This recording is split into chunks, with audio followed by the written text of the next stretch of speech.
Salam hangat dan selamat datang kembali di Rangkumin. Saya Alek. Dan saya Nora. Kita kembali melanjutkan pembahasan mendalam kita tentang buku Broken Strings.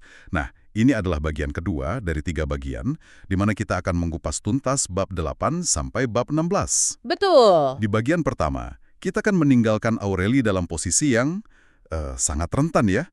Dan di bagian kedua ini, kita akan menyaksikan gimana momen yang seharusnya jadi simbol kebebasan, ulang tahun ke-18, justru jadi gerbang menuju kurungan yang lebih rapat dan, ya, mengerikan. Tepat sekali. Sumber yang kita bahas kali ini akan membawa Anda masuk lebih dalam ke psikologi kontrol, ke manipulasi, dan bagaimana ritual-ritual suci seperti pernikahan itu bisa, dipelintir menjadi alat untuk menjebak seseorang. Ini perjalanan yang berat tapi sangat penting untuk dipahami. Oke, mari kita bongkar ini lebih dalam. Bab 8 itu dimulai tepat setelah Aureli mulai merasa sedikit normal. Ada sececah harapan ya. Betul. Dia punya teman baru, Milo, tapi kebahagiaan itu tentu saja singkat banget. Bobby kembali dengan teror baru. Iya, dan terornya ini beda. Awalnya lebih halus, bukan bentakan, tapi pesan-pesan sinis. Detailnya itu kan pesan-pesan seperti, aku dengar kamu punya pacar baru, yang selalu diakhiri dengan emoji senyum, !2 kurung tutup. Itu yang bikin merinding kan? Emoji senyum yang dalam konteks itu terasa jauh lebih menakutkan daripada amarah. Benar, seperti senyum predator. Dan ancaman paling mengerikannya adalah ketika Bobby mengklaim telah menyewa orang Ambon untuk membunuh orang tua Aureli. Nah, ini adalah taktik klasik untuk mengisolasi korban. Dia tidak menyerang Aureli secara langsung, tapi menyerang hal yang paling berharga baginya, keluarganya. Ini menciptakan ketakutan yang melumpuhkan. Yang paling gila, dia bahkan melakukan panggilan telepon dengan teman-temannya yang berpura-pura jadi pembunuh bayaran itu.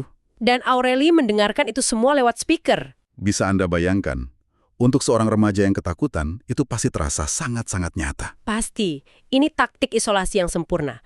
Bobby secara efektif memutus Aureli dari satu-satunya sumber dukungannya. Dan semua ini mencapai puncaknya di hari ulang tahun Aureli yang ke-18.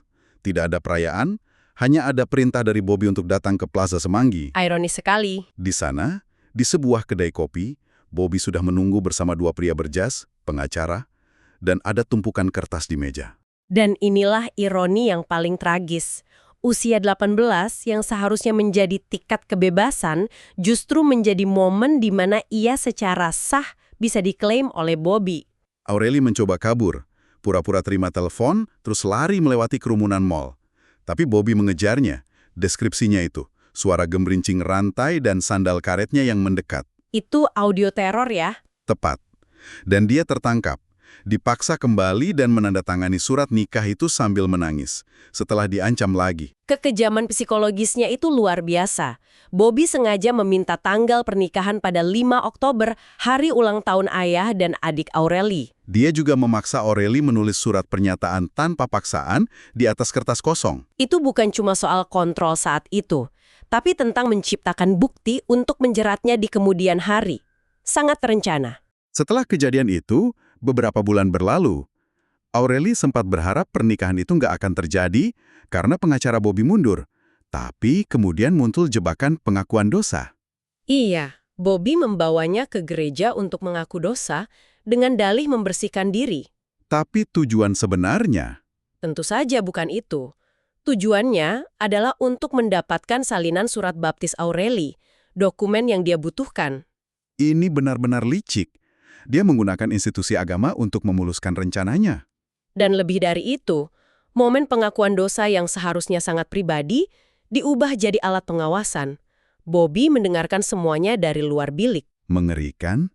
Dan dari situ semua terjadi begitu cepat. Hari pernikahannya, Terjadi dengan penyergapan.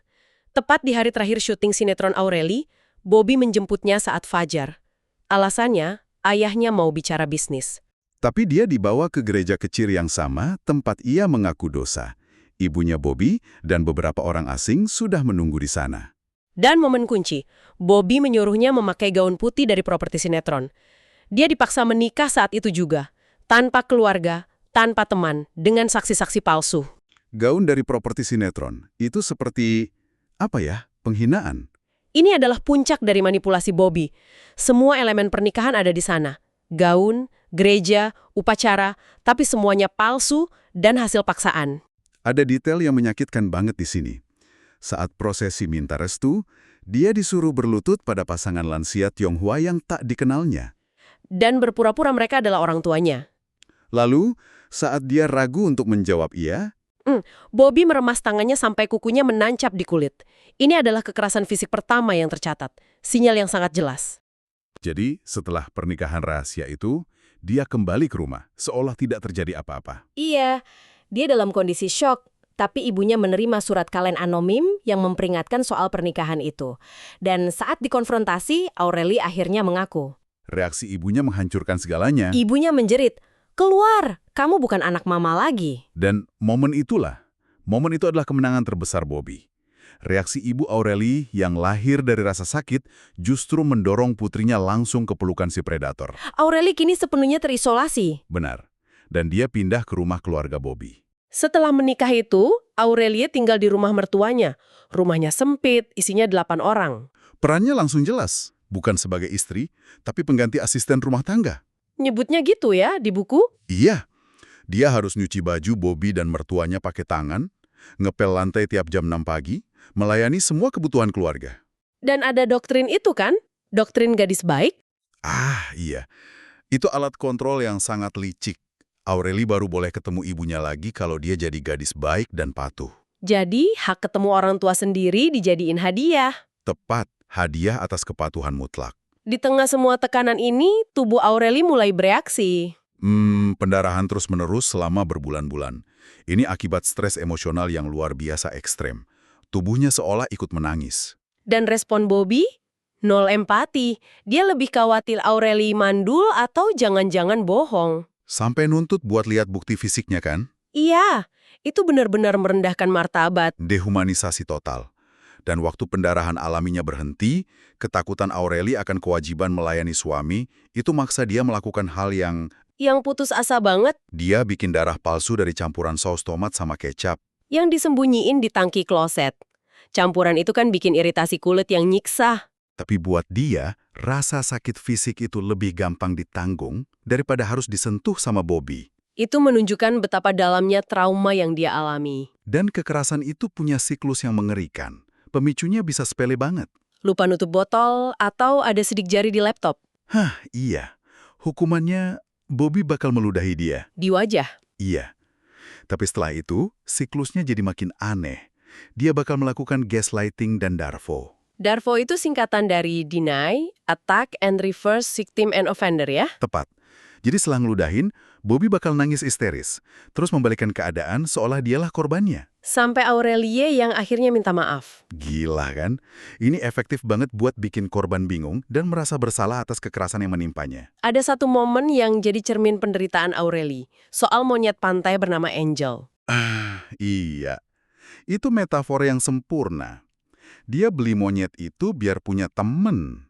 Tapi Bobby malah melatih Angel dengan cara sadis. Dipukul pakai sapu lidi sampai berdarah, terus setelah monyetnya ketakutan, baru dipeluk.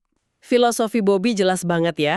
Lukai, lalu rawat. Sakiti, lalu peluk. Buat dia takut, maka dia akan terikat padamu. Momen itu jadi pencerahan yang mengerikan buat Aurelie. Dia sadar, dia diperlakukan sama persis kayak Angel. Bergantung sama tangan yang menyakitinya. Dan kekerasannya nggak lagi terjadi di ruang privat. Betul. Eskalasinya di ruang publik. Di sebuah toko elektronik, hanya karena ada sidik jari di layar laptop, Bobby ngeludahin wajah Aurelie. Di depan petugas toko. Di depan orang asing. Martabatnya dihancurkan total. Ini tanda bahaya yang sangat jelas. Pelaku udah ngerasa punya hak penuh buat ngelakuin apa aja, di mana aja. Setelah insiden itu, Aurelie sempat dapat kesempatan buat diantar ke rumah ibunya. Tapi di dalam mobil, manipulasi spiritual dimulai. Senjata pamungkasnya keluar. Betul, Bobby pakai doktrin agama. Bilang, istri yang pergi akan kualat. Dan melawan aku sama saja melawan Tuhan. Ancaman dosa dan kutukan. Itu lebih menakutkan dari ancaman fisik buat sebagian orang. Dan itu berhasil. Rasa takut akan dosa bikin Aurelie batal turun dari mobil. Pintu sel yang tadinya sedikit kebuka, Ditutup lagi sama dia sendiri secara sukarela. dan disitulah kita mengakhiri pembahasan bagian kedua dari Broken Strings. Dari sebuah pernikahan paksa di waktu fajar, hingga kekerasan yang menjadi ritual, dan penderitaan yang tercermin pada seekor monyet kecil. perjalanan Aureli semakin gelap dan kurungannya terasa semakin nyata. Kisah ini meninggalkan sebuah pertanyaan yang menghantui untuk Anda renungkan. Ketika kekerasan fisik dan psikologis dibungkus dengan air mata pelaku, permintaan maaf, dan dalih cinta di hadapan Tuhan, bagaimana seorang korban dapat menemukan kekuatan untuk mendefinisikan ulang apa itu cinta sejati dan apa itu penjara. Sebuah pertanyaan yang berat dan jawabannya mungkin akan kita temukan di bagian terakhir. Terima kasih sudah mendengarkan Rangkumin. Saya Alex. Saya Nora. Sampai jumpa di pembahasan selanjutnya.